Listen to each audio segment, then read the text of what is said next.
الرحمن الرحیم ربی اشرح لی صدری ویسر لی امری واحلل عقدۃ من لسانی یفقهوا قولی ربی زدنی علما اللہم فقہنی فی الدین۔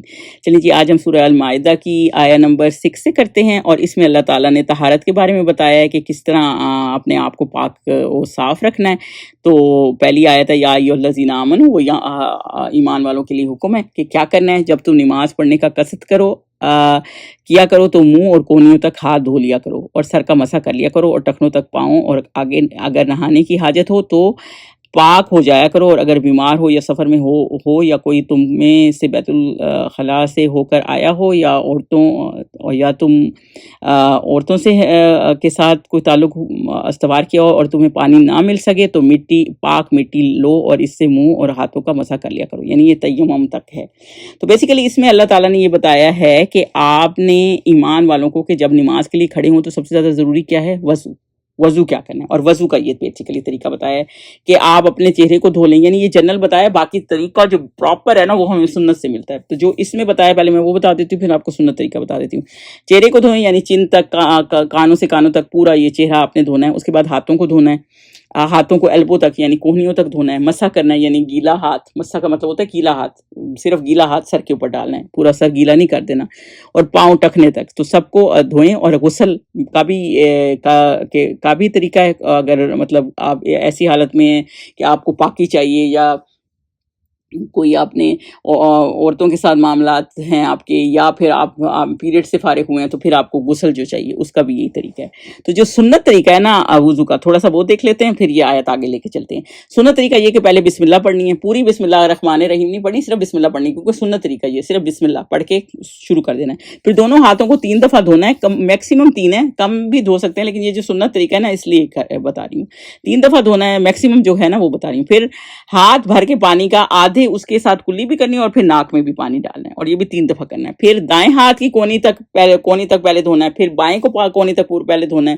پھر جو ہے اس کے بعد کانوں کا مسح کرنا ہے، یعنی کہ شہادت کی انگلی کے ساتھ اس کے اندر اور انگوٹھا پیچھے کی طرف، تو اس طرح کرنا ہے۔ اور اس کے بعد جو ہے رائٹ فٹ ٹخنوں تک، اور اس کے بعد لیفٹ فٹ ٹخنوں تک دھونا ہے۔ اور اس کے بعد جو ہے نا بہت سی دعائیں حضور صلی اللہ علیہ وسلم نے بتائی ہیں کہ جو اگر وہ دعائیں پڑھی جائیں گی تو 8 دروازے جنت کے کھول دیے جائیں گے۔ یہ حدیث پاک کا مفہوم بتا رہی ہوں، جہاں سے مرضی داخل ہو جائے۔ ان میں سے یہ ہے کہ جب آپ وضو کر چکتے ہیں تو پھر آپ نے اشہد اللہ لا الہ الا اللہ وحدہ لا شریک لہ واشہد ان محمدا عبدہ ورسولہ پڑھ سکتے ہیں۔ سبحانک اللہم وبحمدک اشہد ان لا الہ الا انت استغفرک واتوب الیک پڑھ سکتے ہیں۔ اور ایک اور ہے طہارت کی دعا، مطلب اس طرح کی دعائیں پڑھیں گے نا تو آپ کے لیے بہتر ہو جائے گا۔ اور دوسری کچھ لوگ یہ پوچھتے ہیں کہ ساکس پہنی ہو تو مسح کر سکتے ہیں؟ ہاں آپ کر سکتے ہیں، اگر آپ کو لگے کہ جو ہے پانی نہیں اویلیبل تو اس حالت میں آپ کر سکتے ہیں۔ اور اگر آپ گھر میں ہیں تو آپ ایک دن اور ایک رات کا، اور اگر آپ سفر میں مسافر ہیں تو 3 دن 3 رات کا مسح ہو سکتا ہے ساکس پہ، لیکن پھر آپ کو ساکس اتارنی نہیں ہے، اور وہ ہوگا پہلے وضو کریں پھر ساکس پہنیں، پھر اس کے اوپر اگر آپ کہیں گئے ہیں اور آپ نے واش روم یوز کر لیا، یا اور پھر پانی کی اویلیبلٹی نہیں ہے اور آپ کو وضو کی ضرورت ہے، پھر آپ مسح کر سکتے ہیں۔ جیسے جہازوں میں پیر دھونا کبھی بہت مشکل ہو جاتی ہے، تو اس طرح پھر آپ مسح کر سکتے ہیں۔ اور ویسے یہ سنت ہے کہ حضور صلی اللہ علیہ وسلم ہر نماز میں نیا وضو کرتے تھے، لیکن ایک دفعہ جب فتح مکہ والے دن یہ حضور صلی اللہ علیہ وسلم نے جرابوں کے اوپر مسح کیا تھا، تو حضرت عمر نے ان سے پوچھا تھا کہ پہلے آپ نے ایسے کیوں نہیں کیا؟ تو حضور صلی اللہ علیہ وسلم نے کہا تھا میں نے اس لیے نہیں کیا کہ لوگوں کے لیے آسانی پیدا ہو جائے نا، تو یہ ہر چیز وہ لوگوں کو سکھاتے تھے۔ دوسرا، اللہ تعالیٰ نے اس میں غسل کا بھی طریقہ بتایا، اور غسل کا طریقہ بھی یہی ہے کہ آپ نے مطلب اچھی طرح خود کو واش کر کے، پہلے واش روم یوز کر کے پھر اچھی طرح شاور میں دھونا ہے، اور تاکہ آپ کے پورے بال اور سکن اچھی طرح جو ہے نا دھلیں، سر کی سکن تک پانی جائے تو اچھی طرح آپ پاک ہوں۔ اور نہیں تو پھر آپ نے آگے، اگر آپ کو بالکل بھی بیمار ہیں کہ پانی کی وجہ سے آپ کو بیماری بڑھ جائے گی، یا پھر آپ کو پانی اویلیبل نہیں ہے، یا پھر آپ مطلب ایون آپ سفر میں ہیں، تو پھر تیمم کا، غسل میں بھی آپ کو نہانا واجب آپ کے لیے ضروری ہو گیا ہے، تو پھر تیمم کا اس میں بھی ضرورت ہے۔ اور جو طریقہ آپ تیمم کر سکتے ہیں، پھر اللہ تعالیٰ نے یہ کہا ہے بیمار ہو، سفر میں ہو، یا اس طرح سے معاملات ہوں، تو پھر تیمم کرو. اور تیمم کا کیا معاملہ بتایا اللہ تعالیٰ نے؟ جو یہاں پہ مٹی کا بتایا کہ آپ نے مٹی کے اوپر والے حصے میں ہاتھ لگانا ہے اور اسے مسح کرنا ہے، یعنی اس کو پھر چھٹک دینا. مسح یہی ہے نا، پانی آپ ڈالتے ہیں ہاتھ میں اور پھر پانی گرا دیتے ہیں، پھر چھٹک دینا ہے. اور پھر دونوں ہاتھوں کو جو ہے پھر آپ نے اس کو منہ پہ رب کر کے اور ہاتھوں پہ رب کرنا ہے، یہ مسح ہے. اور حدیث میں یہی تھا کہ دونوں ہاتھوں کو حضور صلی اللہ علیہ وسلم نے زمین پہ مارے، پھر پھونک ماری، پھر منہ اور دونوں ہاتھوں کا مسح کر لیا. اور غسل میں بھی یہی طریقہ ہے، کوئی بڑا ہوا نہیں ہے. تو یہی تیمم کا ہے. اور تیمم بھی اسی طرح ٹوٹتا ہے جس طرح وضو ٹوٹ جاتا ہے، جیسے آپ نے جرابیں اتاری ہیں تو وہ ہو گیا. اور تیمم کا بھی یہی معاملہ ہے کہ آپ نے دوبارہ تیمم مسح کرنا ہے. جیسے اب پھر آپ دوبارہ سے واش روم گئے یا اس طرح معاملہ ہو تو پھر دوبارہ سے آپ اسی طرح تیمم کر لیں. تو آپ تیمم بھی اسی طرح ہی کر سکتے ہیں. تو اور حضور صلی اللہ علیہ وسلم کی ایک حدیث پاک کا مفہوم بھی ہے کہ میری امت میں وضو کی وجہ سے چمکتے ہوئے آئے گی، کہ تم میں سے اور تم لوگوں میں سے چاہیے کہ اپنی اس چمک کو بڑھا لیں، یعنی ان کے ہاتھ پیر اور یہ سب چمکیں گے اس نے جو زیادہ سے زیادہ وضو کرتے ہوں گے. تو یہ چیز اللہ تعالیٰ نے بہت زیادہ اس چیز کو کیا ہے. اور وضو کے بغیر ویسی نماز نہیں ہوتی. ایک اور حدیث ہے کہ ایک دفعہ کوئی کسی کو دیکھا آپ صلی اللہ علیہ وسلم نے، صحابی نے جلدی جلدی وضو کیا ہے، تو عصر کا وقت ہو چکا تھا نا، جلدی جلدی وضو کر رہے تھے. تو حضور صلی اللہ علیہ وسلم نے کہا کہ مطلب ٹھہر کے کریں، یعنی اپنی ایڑیوں کو آگ سے بچائیں، آرام سے کریں گے، یہ نہ ہو کہ کوئی حصہ سوکھا رہ جائے. اور اگر کوئی حصہ سوکھا رہ جائے تو آپ کا وضو صحیح نہیں ہوتا، تو وہ بھی صحیح طریقہ نہیں ہے. تو وہ صحیح سے کرنا چاہیے. آگے اللہ تعالیٰ نے کیا فرمایا؟ اللہ تم پر کسی طرح کی تنگی نہیں کرنا چاہتا. دیکھیں اللہ تعالیٰ نے آسانی کی ہے نا، اللہ تعالیٰ تیمم بھی دے دیا، بلکہ یہ چاہتا ہے کہ تمہیں پاک کرے تاکہ پاک رہو، اور اپنی نعمتیں تم پر پوری کرے تاکہ تم شکر کرو. تو اللہ تعالیٰ تاکہ نعمتیں بھی پوری کرے تاکہ تم طہارت میں رہو اور شکر کرو، اللہ کا شکر کرو. جو بھی نعمت اللہ تعالیٰ دیتا ہے، آپ دیکھیں تیمم کا بھی یہ نعمت ہی ہے نا ایک، آپ کو دے دی اگر پانی نہیں ہے تو یہ تاکہ اللہ تعالیٰ کا شکر ہی ادا کرنا چاہیے کہ اللہ تعالیٰ نے ہمارے لیے اتنی آسانی پیدا کر دی ہے. آیت نمبر 7 پہ چلیں. اور اللہ نے جو تم پر احسان کیے ہیں ان کو یاد کرو، اور اس عہد کو بھی جس کا تم سے کال لیا تھا. تو اب اللہ تعالیٰ کہہ رہے ہیں یاد کرو اس نعمت کو جو تم پر کیا. کون سی نعمت؟ یعنی اسلام کی نعمت. یعنی اس کو یاد کرو، جو احکامات دیے ہیں، جو باتیں سکھائی ہیں. ظاہر سی بات ہے اگر آپ کو اللہ تعالیٰ یہ رولز اینڈ ریگولیشن نہ سکھاتا کتنا معاشرہ خراب ہوتا. اور جو وعدہ تم سے لیا ہے، میثاق لیا ہے، یہ میثاق کون سا لیا ہے اللہ تعالیٰ نے ہم سے؟ کلمے کا، لا الہ الا اللہ محمد رسول اللہ صلی اللہ علیہ وسلم. جو لا الہ الا اللہ کا ہے نا، یہ بہت بڑا میثاق ہے، یعنی اللہ کی اطاعت کرنی ہے. تو اس کا تم سے کول لیا تھا جب تم نے کہا تھا کہ ہم نے اللہ کا حکم سن لیا اور قبول کیا. اور جب تم نے کلمہ جب بھی پڑھتے تھے، کلمے کے بغیر تو کوئی مسلمان نہیں ہوتا نا. جو بھی کلمہ پڑھتا ہے وہ کیا کہتا ہے کہ اللہ کا حکم آپ نے قبول کیا اور اس کو سن لیا اور قبول کیا. اور اللہ سے ڈرو، اس بات پہ تقوی اختیار کرو، یعنی اللہ کی اطاعت کرو. اور کچھ شک نہیں کہ اللہ دلوں کی باتوں کو سے واقف ہے. تو اللہ بذات صدور آئے، یعنی اللہ سینہ کے اندر جو باتیں ہیں نا وہ بھی جانتا ہے. تو اللہ تعالیٰ اتنا کچھ جانتا ہے. تو جب آپ نے کلمہ پڑھ لیا ہے، دین اسلام میں داخل ہو گئے ہیں، تو پھر اللہ کی پوری طرح اطاعت کریں. آگے کیا اللہ تعالیٰ کہہ رہے ہیں؟ یا ایھا الذین آمنوا. پھر اللہ تعالیٰ یہ کہہ رہے ہیں اے ایمان والو، اللہ کے لیے انصاف کی گواہی دینے کے لیے کھڑے ہو جایا کرو. یعنی کہ اللہ تعالیٰ جو بھی ایمان لائیں انصاف کے لیے کھڑے ہو، یعنی گواہی دینے والے بن جاؤ. ایسے نہ بنو کہ جیسے ہم نے سورہ نساء میں 135 میں بھی پڑھا ہے نا کہ عدل کے ساتھ کام کرے، یعنی عدل کے ساتھ گواہی دو، یعنی جس کا حق ہے نا وہ وہی نہ ہو. لیکن سوسائٹی میں اگر عدل نہیں ہوتا نا تو حقدار کو حق نہیں ملتا. تو پوری طرح عدل میں رہو. سورہ نساء کی جب 135 میں پڑھا تھا نا، اس میں اللہ تعالیٰ نے کیا کہا تھا؟ بے شک تمہارے اپنے نفسوں کی ہو، تمہارے والدین ہو، یعنی اتنے قریبی بھی ہوں، تب بھی اگر حق کی بات کرنی ہے تو حق کی بات کرنی ہے. کبھی یہ نہیں کرنا کہ یہ میرا رشتہ دار ہے تو میرے فیورزم کر دینا ہے. تو اللہ تعالیٰ یہ کہہ رہے ہیں کہ آپ نے حق کی بات کرنی ہے. تو اللہ تعالیٰ یہ کہہ رہے ہیں کہ عدل کے لیے کھڑے ہو جاؤ، حق کی بات کرو. اور لوگوں کی دشمنی تم کو اس بات پر آمادہ نہ کرے کہ انصاف چھوڑ دو. یعنی کسی قوم کی دشمنی عدل کے بغیر نہ کرو. یعنی یہ نہ ہو کہ اگر تمہیں کسی کے ساتھ اتنی دشمنی ہے، مطلب وہ بندہ تمہیں سخت ناپسند ہے، پھر بھی عدل سے کام لو. یہ نہیں کہ پھر حق چھوڑ دو کہ بھائی یہ تو بندہ مجھے پسند نہیں، میں اس کا کیوں فیور کروں، وہ تو میرا دوست ہے، مجھے اس سے فائدہ ہے. تو یہ مطلب بیسیکلی اس کا یہ ہے کہ حقدار کو حق دو. تو یہ بالکل ایسے ایک حدیث پاک ہے کہ حضرت نعمان بن بشیر دیکھیں، انہوں نے کہا کہ میرے باپ نے مجھے ایک گفٹ کیا تھا، تو میری ماں نے کہا کہ میں اس پہ پہلے اللہ تعالیٰ حضور صلی اللہ علیہ وسلم کو گواہ بنائے. تو ان کے والد حضور صلی اللہ علیہ وسلم کے پاس گئے اور انہوں نے کہا میں نے اپنے بیٹے کو یہ چیز دی ہے. تو حضور صلی اللہ علیہ وسلم نے کہا کیا تم نے باقی بچوں کو بھی دی ہے؟ تو انہوں نے کہا نہیں. تو پھر انہوں نے کہا میں اس ظلم پہ گواہ نہیں بن سکتا. حضور صلی اللہ علیہ وسلم نے کہا تو مطلب یہ حق نہیں ہے. تو بعض دفعہ ہم ایک بچے کو فیور کرتے ہیں باقیوں کو نہیں کرتے, تو بچوں کو بھی یہ شکایت رہتی ہے کہ ہمارے ساتھ انصاف نہیں. وہ یہی وجہ ہوتی ہے کہ آپ نے سب کو برابر نہیں کیا ہوتا نا. تو عدل کا اتنا معاملہ ہے, بھلے کوئی بچہ سے آپ کو زیادہ محبت ہے کم محبت ہے, لیکن جو یہ انصاف ہے نا, حق ہے, وہ سب کا برابر کریں اور سب کو پراپر طریقے سے رہیں, چاہے وہ آپ کا دوست ہو. اور یہاں تک کہا گیا کہ بھلے وہ آپ سے آپ کا دشمنی کیوں نہ ہو, اگر انصاف کی بات ہے تو انصاف کریں اور انصاف کیا کرو. اور یہی پرہیزگاری کی بات ہے, اور تقوی اختیار کرو, یعنی اللہ تعالیٰ سے ڈرو اس معاملے میں. اگر عدل نہیں کرتے تو اللہ تعالیٰ سے ڈرو, اور کچھ شک نہیں کہ اللہ تمہارے سب اعمال سے باخبردار ہے. یعنی اللہ تعالیٰ خبیر بما تعملون, جو تم عمل کرتے ہو یعنی انصاف کرتے ہو کہ نہیں, اللہ سب سے خبردار ہے. یعنی کہ اللہ تعالیٰ آخرت میں اس کا پوچھے گا تم سے. تو آیت نمبر 8 پہ کیا, جو لوگ ایمان لائے اور نیک کام کی کرتے رہے, ان سے اللہ نے وعدہ فرمایا کہ ان کے لیے بخشش اور اجر عظیم ہے. تو ان کے ساتھ اللہ کا وعدہ ہے کہ جو ایمان لائے ہیں تو اور نیک عمل بھی کیے ہیں, سارا خالی ایمان لانا ضروری نہیں ہے, نیک عمل بھی کرنے ہیں, تو احکامات بھی ماننے ہیں, تو پھر اللہ تعالیٰ ان کو معاف بھی کر دے گا اور اجر عظیم ہے یعنی کہ جنت بھی ہے. اور جنہوں نے کفر کیا اور جنہوں نے جھٹلایا یعنی عدل نہیں کیا, یا پیچھے عدل کی بات آ رہی ہے نا, یا احکامات نہیں مانے, جو ساری آیتیں آ رہی ہیں, اور ہماری آیتوں کو جھٹلایا یعنی اللہ کے احکامات کو جھٹلایا, وہ جہنمی ہیں, تو ان کے لیے جہنم ہے. آیت نمبر 11 پہ چلیں. اے ایمان والو, یا ایھا الذین آمنوا کہا گیا اے ایمان والو, اللہ نے جو تم پر احسان کیا اس کو یاد کرو. جب ایک جماعت نے ارادہ کیا کہ تم پر دست درازی کریں تو اس نے ان کے ہاتھ روک دیے, اور اللہ سے ڈرتے رہو, اور مومنوں کو اللہ ہی پر بھروسہ رکھنا چاہیے. تو بیسیکلی اللہ تعالیٰ اس میں بتا رہے ہیں جو اے ایمان والوں, ایک تو یہ کہ اللہ کی نعمت کو یاد کرو. کون سی نعمت ہے؟ دین کی نعمت ہے. تو دین کی نعمت کو یاد کرو, یعنی بندہ ڈپریس نہیں ہوتا. یہ بار بار اس لیے کہا گیا, دوسری دفعہ آیا ہے, بار بار اس لیے کہا گیا ہے کیونکہ اللہ تعالیٰ کی جب آپ یاد رکھتے ہیں تو پھر آپ ڈپریس نہیں ہوتے. آپ کو پتہ ہوتا ہے کہ اللہ تعالیٰ ہی مدد کرنے والا ہے, تو اللہ کے احسانوں کو یاد کریں. اگر یہ چیز ایک نہیں بھی ملی تو کتنی اور احسان ہے جو اللہ تعالیٰ نے کی ہیں. آپ کی آنکھیں چل رہی ہیں, ہاتھ پیر چل رہے ہیں, آپ کو دین کی نعمت دی ہے, اللہ تعالیٰ نے قرآن دی ہے, گائیڈنس دی ہے.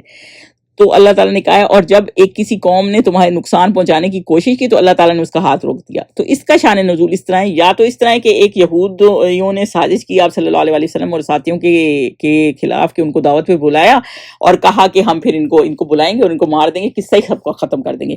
تو حضور صلی اللہ علیہ وسلم کو وحی آ گئی تھی نا, تو پھر انہوں نے معذرت کر دی. تو اللہ تعالیٰ نے یہ جو کہا ہے نا کہ الیکم ایدیہم فکفا ایدیہم عنکم, یعنی اور اللہ تعالیٰ نے ان کا ہاتھ روک دیے. تو یہ وہی ہے کہ اللہ تعالیٰ نے پھر ان کو روک دیا کہ وہ کچھ کر نہیں پائے. یا پھر یہ معاملہ اس کا شان نزول اس ٹائم کا اس طرح سے دیا جاتا ہے کچھ تفاسیر میں, کہ حدیبیہ کے وقت جب یہ صورت نازل ہوئی تھی نا, مشرکین جنگ کرنے کے لیے تیار تھے, یہ آئے تھے نا جب عمرے کے لیے, تو یہ تو نہتے تھے مسلمان, تو اور کیونکہ احرام میں تھے تو وہ یہ بھی نہیں چاہتے تھے کہ ہم, کیونکہ پرانے زمانے میں بھی اتنے ایتھکس مورلز وہ رکھتے تھے کہ ان پہ ہم حملہ کریں, وہ چاہتے تھے یہ کچھ کریں اور ہم ان کو پھر تیس نیس کر دیں, کیونکہ تھوڑے سے ہی آئے ہیں. لیکن خالد بن ولید بھی اس وقت مسلمان نہیں ہوئے تھے, تو وہ بھی موقع سارے ڈھونڈ رہے تھے. تو آپ صلی اللہ علیہ وسلم نے منع کر دیا تھا, وہ بہت مسلمانوں کو نا اکسا رہے تھے کہ کسی نہ وہ جنگ کریں, تو حضور صلی اللہ علیہ وسلم نے منع کر دیا. تو اللہ تعالیٰ نے پھر یہ کہا کہ کافروں کے ہاتھ اللہ تعالیٰ نے باندھ دیے تھے, روک دیے تھے نا, کہ وہ نہیں کر سکے تھے, وہ ویٹ ہی کرتے رہ گئے کہ یہ کچھ غلط کریں اور پھر ہم ان کے اوپر چڑھ دوڑیں اور پھر ہمیں بھی کوئی غلط بھی نہ کہے. اور یا پھر یہ تھا کہ آپ صلی اللہ علیہ وسلم کے صحابہ کہیں رکے اور آپ صلی اللہ علیہ وسلم جو ہے ایک درخت کے نیچے تھے اور تلوار آپ نے اوپر اس پہ لٹکا دی تھی درخت پر. تو ایک بدو وہاں سے آیا تو اس نے آپ کی تلوار پکڑی اور آپ سے کہنے لگا اب آپ کو مجھ سے کون بچائے گا نا. حضور صلی اللہ علیہ وسلم نے کہا اللہ بچائے گا. پھر دوسری دفعہ کہا کون بچائے گا, آپ صلی اللہ علیہ وسلم نے کہا اللہ بچائے گا. تیسری دفعہ پھر کہا کون بچائے گا, آپ صلی اللہ علیہ وسلم نے کہا اللہ بچائے گا.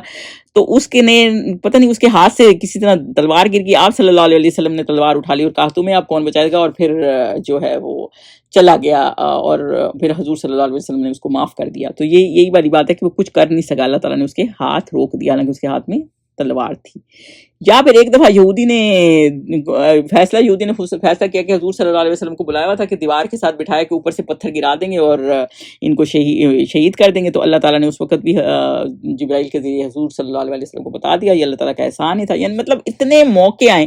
تو بیسیکلی اللہ تعالیٰ یہ بتا رہے ہیں کہ بعض دفعہ ایسے موقع آ جاتے ہیں کہ بالکل لوگوں کا ارادہ ہوتا ہے آپ کو ہرٹ کرنے کا, یا کچھ ایسے موقع بن جاتے ہیں, لیکن اللہ تعالیٰ بچا دیتا ہے. آپ کی زندگی میں بھی ایسے کئی موقع آئے ہوں گے, بال ایکسیڈنٹ سے بچ گئے ہوں گے, کہ اللہ تعالیٰ نے پھر وہ روک دیتا ہے, وہ چیز اللہ تعالیٰ روک دیتا ہے آپ کے لیے. تو اللہ تعالیٰ یہ کہتا ہے کہ اللہ تعالیٰ نے وہ آپ کے لیے روک دیا تھا, اور اللہ سے ڈرتے رہو اور اللہ کا تقوی اختیار کرو اور اللہ ہی پر بھروسہ رکھو, یعنی اللہ پر توکل کرو, اللہ تعالیٰ ہی حفاظت کرنے والا ہے. اگر آپ مرنا ہے تو پھر وہ کہیں بھی بندہ مر جاتا ہے, اگر حفاظت ہونی ہے اور بچنا ہے تو پھر وہ اللہ تعالیٰ ہی ہے جو آپ کو مشکل سے نکال بھی لیتا ہے اور بچاتا بھی ہے مومنوں کو. تو اللہ تعالیٰ پر بھروسہ کرو. آگے اللہ تعالیٰ کہہ رہے ہیں، اور آیا نمبر 12 پہ ہے، اور اللہ نے بنی اسرائیل سے اقرار لیا. اب اللہ تعالیٰ یہ بتا رہے ہیں کہ یہود و نصارہ کا بھی بتایا جا رہا ہے کہ ان کے کیا مشکلات تھے، کہ ان سے بھی اللہ تعالیٰ نے بنی اسرائیل سے، اب پہلے یہودیوں کو بتایا جا رہا ہے، بنی اسرائیل سے اللہ تعالیٰ نے میثاق لیا، ان میں ہم نے 12 سردار مقرر کر دیے. تو جو ہم نے میثاق ان کا کیا تھا، وہ ہمیں پتہ ہی ہے، جو سورہ بقرہ میں پڑھا ہے کہ کوہ طور کا پہاڑ اوپر آگے کھڑا ہو گیا، کیونکہ وہ کہتے تھے ہم اس کو مانتے نہیں، کہ مانتے ہو کہ نہیں، تو پھر وہ کہنے لگے کہ ہم ان کو مانتے ہیں. تو پھر اللہ تعالیٰ نے ان میں 12 قبیلے بنا دیے تھے، 12 ٹرائب تھے نا ان کے، تو کیونکہ یہ حضرت یعقوب کی اولاد میں سے ان کے 12 بیٹے تھے، تو 12 ٹرائب آگے بنتے تھے. تو 12 سردار بنا دیے، یعنی وہ سردار اس طرح سے اللہ تعالیٰ نے بنا دیے تھے کہ جو نقیبہ تھے، یعنی کہ جو ان کے اوپر شریعت کا ایک چیک رکھتے تھے. جیسے ہوتا ہے نا ایک چیک ہوتا ہے کہ ایک نماز کٹھی ہو رہی ہے کہ اس ٹائم جماعت ہونی ہے، جیسے کہ ہوتا ہے نا کہ ایک بندے کی ذمہ داری ہے نماز کرے، تو آگے یہ شریعت کو فالو کریں، اللہ کی اطاعت کی خلاف ورزی نہ کریں. حضرت موسیٰ کہیں گئے ہوئے تھے جنگوں کے سلسلے میں یا کہیں، تو پیچھے اللہ تعالیٰ نے ان کے یہ بنا کے گئے تھے نا 12، تو اللہ تعالیٰ نے ان کے بنوا دیے تھے کہ 12 سردار، تاکہ ان کی یہ تھی کہ وہ اس میں اللہ تعالیٰ کی احکامات جو ہے نا عمل کرنے میں ان کی مدد کریں، یعنی کہ ان کو بتائیں کہ کیسے کرنا ہے کیسے نہیں ہے. تو ان کے 12 ہر کسی کا ایک ایک سردار بنا دیا تھا. دیکھیں ڈسپلن ہو جاتا ہے نا، کہ آپ کو پتہ ہوتا ہے آپ نے کوئی دین کا کام کرنا ہے تو کس طرح سے کرنا ہے، وہ قرآن و حدیث کے مطابق کس طرح کرنا ہے. تو ان کی تورات تھی تو اس کے مطابق کس طرح کرنا ہے، کیونکہ تورات میں احکامات تھے. پھر اللہ نے فرمایا کہ میں تمہارے ساتھ ہوں اگر تم نماز پڑھو گے. تو اللہ تعالیٰ کس کے ساتھ ہے؟ اب یہ 5 چیزیں اللہ تعالیٰ نے آگے بتائی ہیں، اور اب یہ دیکھیں اللہ تعالیٰ نے کہا کہ میں تمہارے، قال اللہ انی معکم، اللہ تعالیٰ اس کے ساتھ ہے جو قائم کرے نماز کو. پڑھنے اور قائم کرنے میں بہت فرق ہے. قائم کرنا کس طرح؟ پوری شرائط کے ساتھ، طہارت کے ساتھ، وضو کے ساتھ، ایک سسٹم ہے نا، پوری طریقے سے چلیں. اور آگے کیا کرے، وَآتَيْتُمُ الزَّكَاةَ، زکوٰۃ دے. یعنی کہ یہود پہ بھی اس وقت زکوٰۃ فرض تھی، وہ 10% کر دیتے تھے، ہمارے پاس تو 2.5% ہے نا، تو اس وقت ان پہ اس طرح تھی، تو زکوٰۃ یعنی اللہ کی راہ میں دے. اور کیا کرے، وَآمَنْتُ بِرُسُلِي، اور رسولوں پر ایمان رہے، یعنی ایک پر نہیں سارے رسولوں پر ایمان رہے. اور وَأَعْزَرْتُمُوهُمْ، اور یہ کہ ان کی تعظیم کری، رسپیکٹ کری. یہ نہیں کہ جیسے مطلب صرف ان کی تعظیم کی، ایمان نہیں لائے، یا ایمان لائے ہیں تو ان کی مدد نہیں کر رہے ساتھ میں. تو جیسے حضرت ابو طالب تھے نا، وہ ایمان نہیں لائے تھے لیکن تعظیم کر رہے تھے، تو وہ صحیح نہیں تھا. تو مطلب دونوں ضروری ہیں، تو ان کی رسپیکٹ بھی کرے اور ان کی مدد بھی کرے، یعنی ان کی مدد کرے. مدد بھی اس طرح ضروری ہوتی ہے نا کہ دیکھیں جیسے صحابی تھے، تو ایک بندہ ایک ہوتا ہے، چلیں آپ لیڈر ہوتا ہے، اللہ تعالیٰ کی مدد ہوتی ہے، لیکن ساتھ میں صحابی مل کے ایک ٹیم ورک ہو جاتا ہے نا.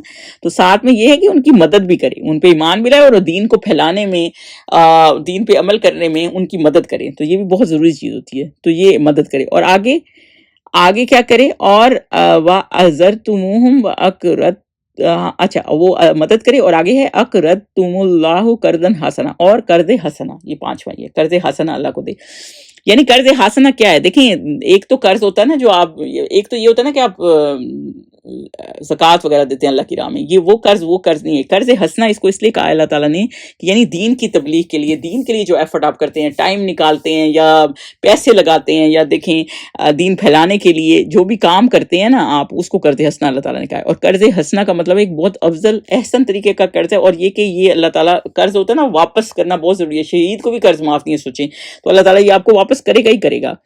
تو یہ زکوٰۃ سے الگ ہے، تو تب اللہ تعالیٰ مدد فرماتے ہیں. تو یہ چیزیں آپ نے کرنی ہیں ساری، یعنی 5 جس میں یہ نماز بھی آ جاتی ہے، زکوٰۃ بھی آ جاتی ہے، ایمان رسولوں پر ایمان بھی آ جاتا ہے، اور دین کے کام کی مدد بھی آ جاتی ہے، قرض حسنا بھی آ جاتا ہے.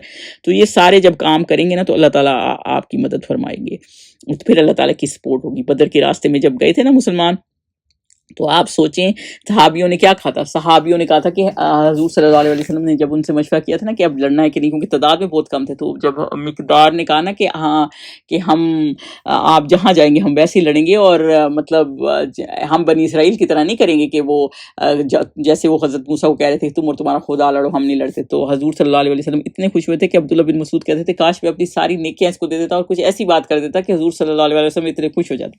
یعنی یہ خوش ہونا بھی، حضور صلی اللہ علیہ وسلم کو خوش کرنا بھی اتنا زیادہ جو ہے وہ عزیز تھا ان کو.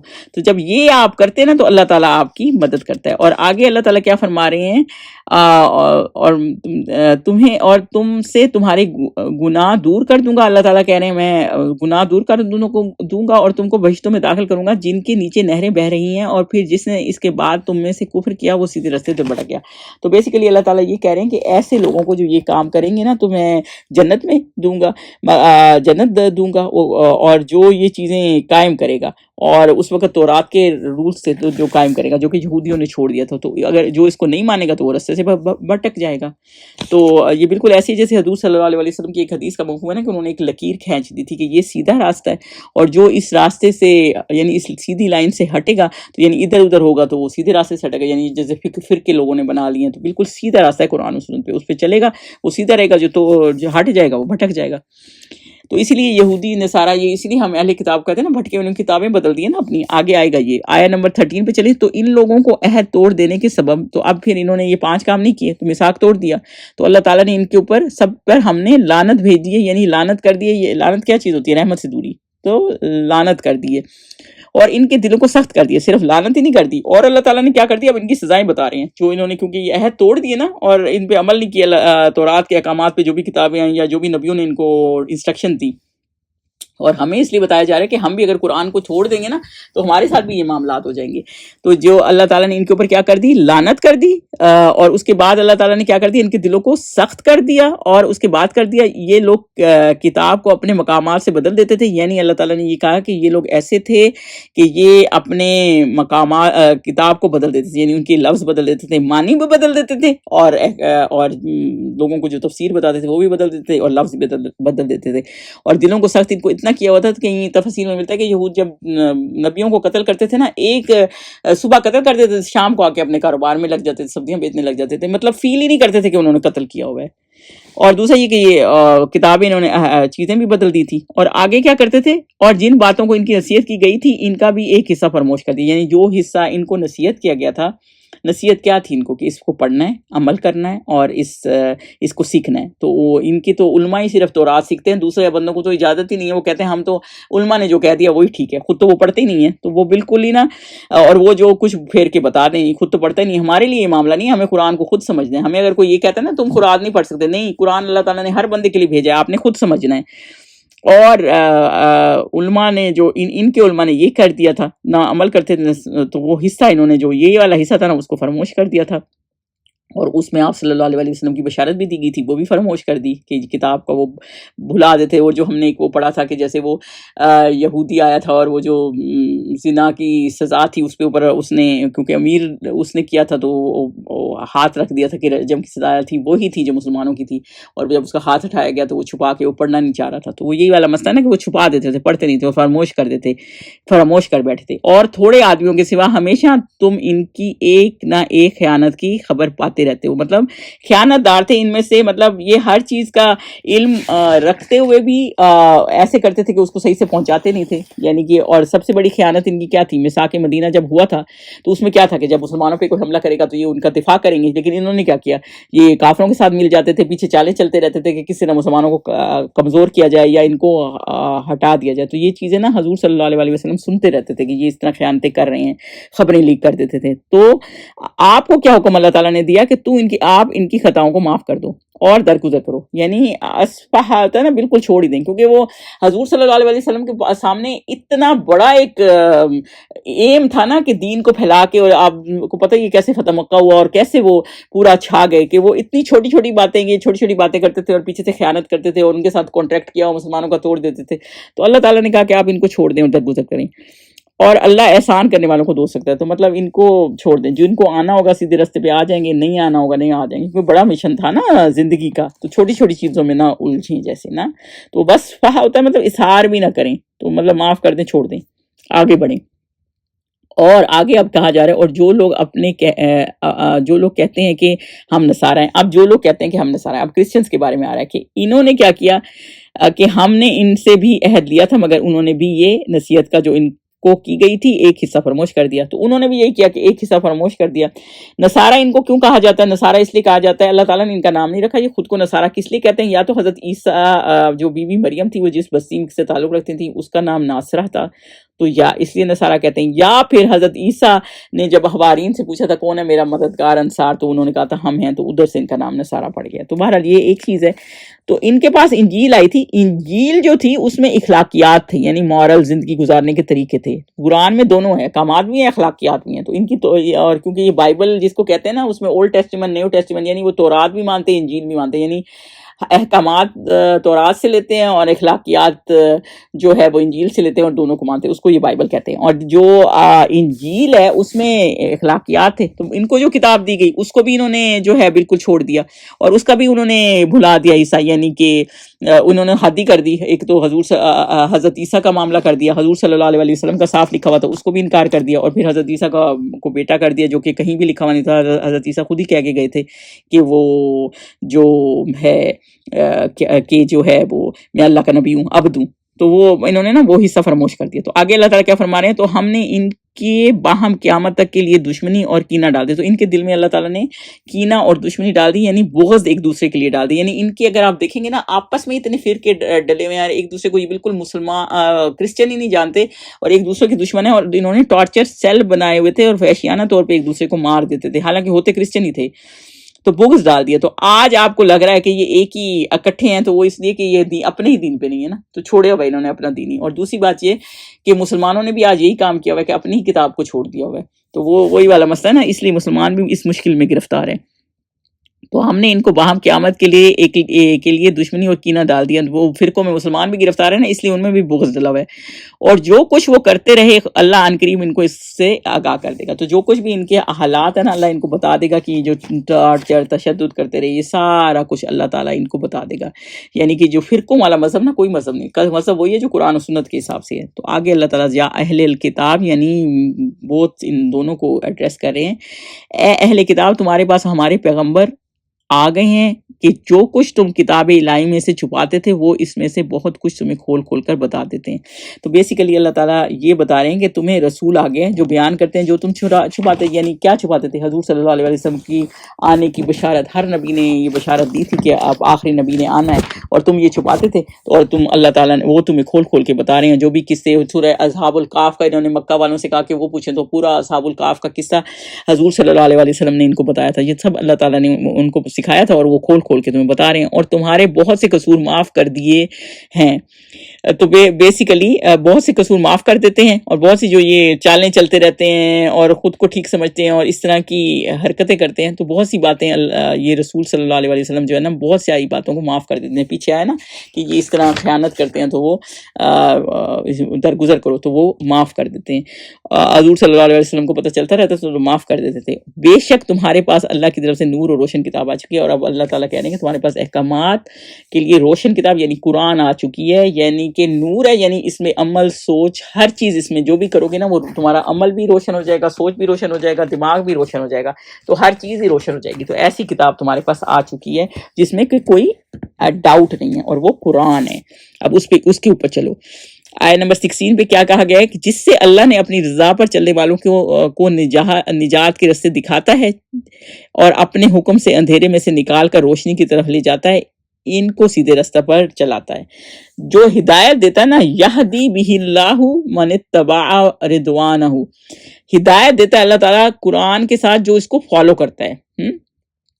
اتباع ہے نا، جو فالو کرتا ہے نا اللہ تعالیٰ اس کو ہدایت دیتا ہے. ایسے ہدایت نہیں ملے گی، ہدایت اس کو ملے گی جو اللہ کی رضا کے لیے، رضوانہ ہوا ہے نا، جو اللہ کی رضا کے لیے کام کرے گا، جس سے محبت، جس سے آپ کو محبت ہوتی ہے. آپ اس کی رضا کے لیے کیا کیا نہیں کرتے کہ اس کو اچھا نہیں لگے گا ہم یہ نہ کریں، اس کو اچھا نہیں لگے گا ہم وہ نہ کریں. تو اسی طرح جب آپ اللہ کی رضا کے لیے کوئی کام کرتے ہیں نا، تو پھر اللہ تعالیٰ جو ہے اسی بندے کو ہدایت دیتا ہے جو اللہ کی رضا کے لیے کام کر رہا ہوتا ہے، جو اللہ کی رضا چاہتا ہے. ہم قرآن کیوں سیکھ رہے ہیں، ہم اللہ کے احکامات پر کیوں عمل کرتے ہیں، ہم نماز کیوں پڑھتے ہیں؟ کیونکہ ہم اللہ کی رضا چاہتے ہیں، اللہ کی خوشنودی کے لیے.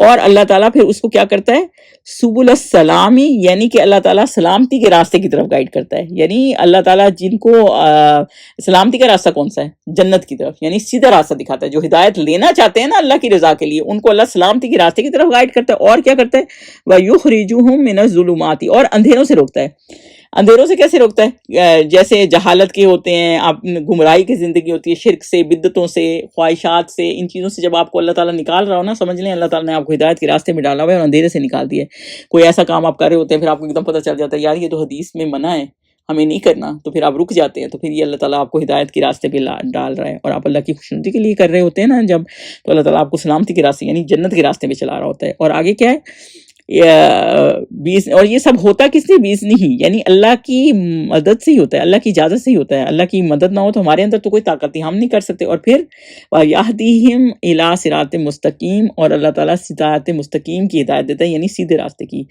یعنی ہدی کیا ہے؟ راستہ دکھانا، اس پہ چلانا اور منزل تک پہنچانا. بیسیکلی ہدایت کس طرح ملتی ہے؟ یعنی جو پورا ایک یہ راستہ ہے، اس میں آپ کو سیدھا راستہ بھی دکھاتا ہے اللہ، سیدھے راستے پہ چلا بھی دیتا ہے، منزل تک پہنچا دیتا ہے. آپ خود نہ سیدھے راستے پہ چل سکتے ہیں، نہ کوئی عمل کر سکتے ہیں.